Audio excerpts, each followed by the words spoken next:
Je suis le Mwami Luhinda Mwenda Monongo Antoine de la grande tribu des Bayéké en territoire de Jadoville au nord-est du Katanga. Je suis le petit-fils de Msiri et je suis son 4e successeur.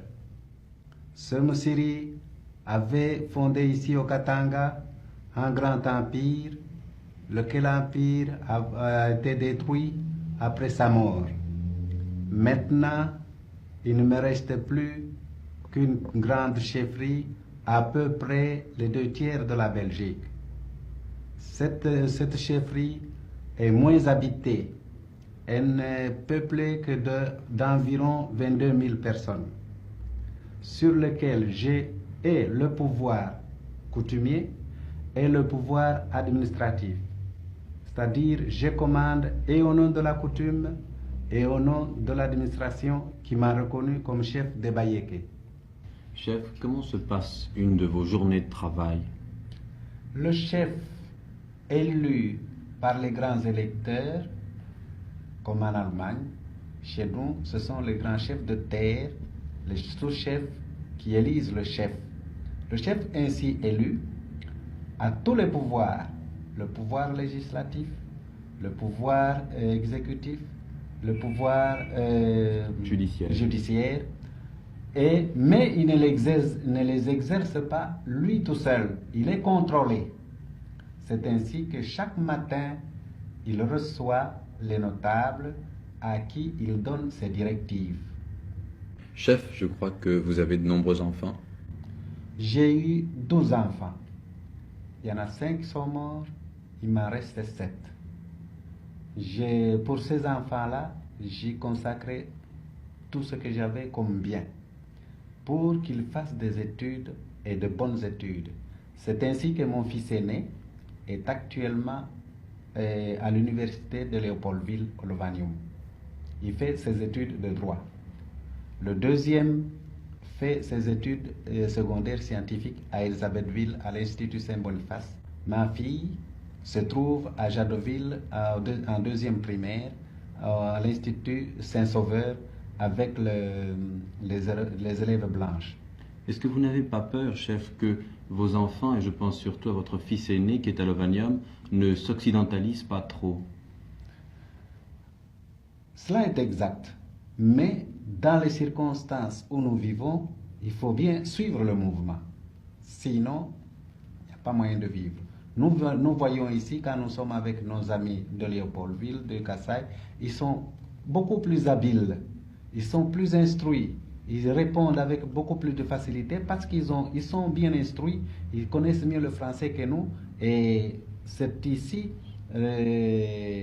d'où vient leur habilité dans les discussions avec les Européens.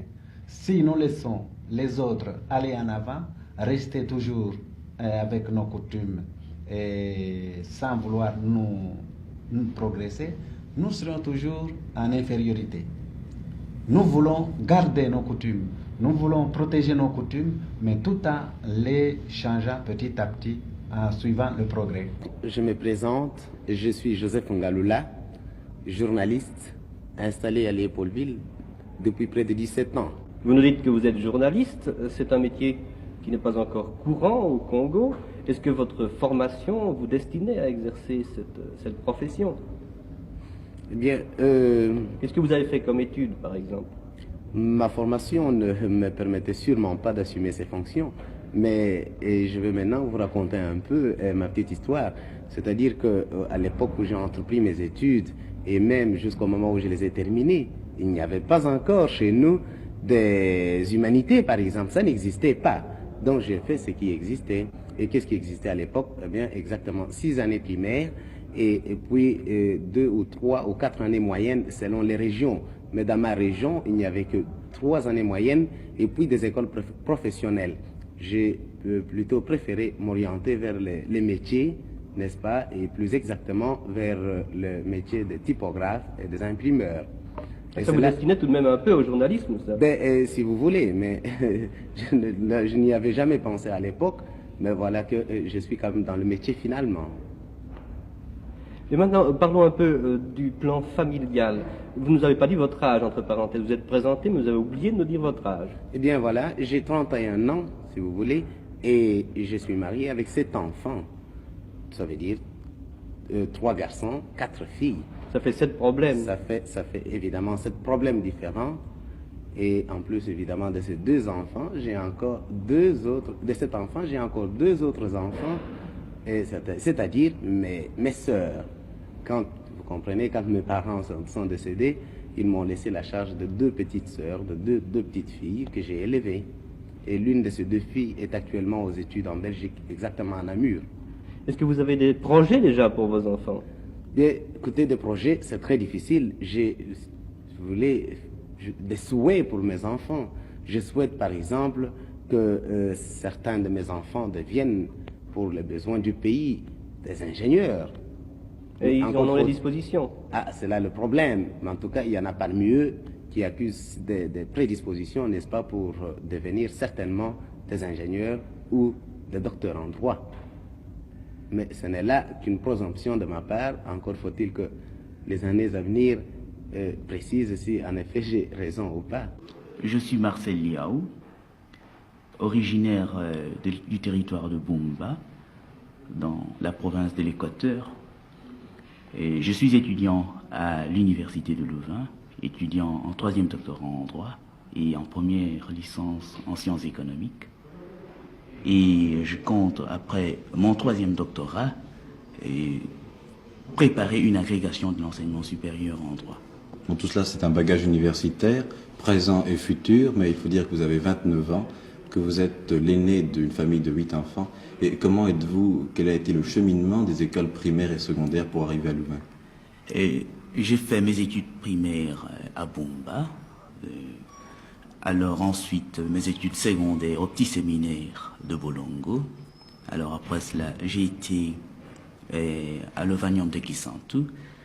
Là, j'ai fait des études administratives qui étaient à peu près du niveau des écoles sociales que vous avez ici en Belgique. C'est-à-dire, oui, juste avant d'aller à l'université en Belgique, c'est-à-dire à Louvain, vous avez déjà eu une préparation pré-universitaire, disons, à Kisantu. Une préparation. Près de Léopoldville. Alors, après ces études, après avoir été, donc après 3 ans d'études administratives à Kisantu, j'ai été au collège Albert Ier pour me préparer au jury central. Bon, nous disions tout à l'heure que vous aviez un gros bagage, cela c'est vrai, vous faites le doctorat en droit, vous faites des sciences économiques et sociales, cela vous prend énormément de temps, donc vous comptez encore, pendant de nombreuses années, être étudiant. Encore 2-3 ans pour achever, n'est-ce pas, l'agrégation de l'enseignement supérieur. Donc une agrégation que vous vous destinez à l'enseignement? Et je me destine à l'enseignement, mais au Congo, n'est-ce pas, les choses vont vite et on ne sait jamais comment ça peut.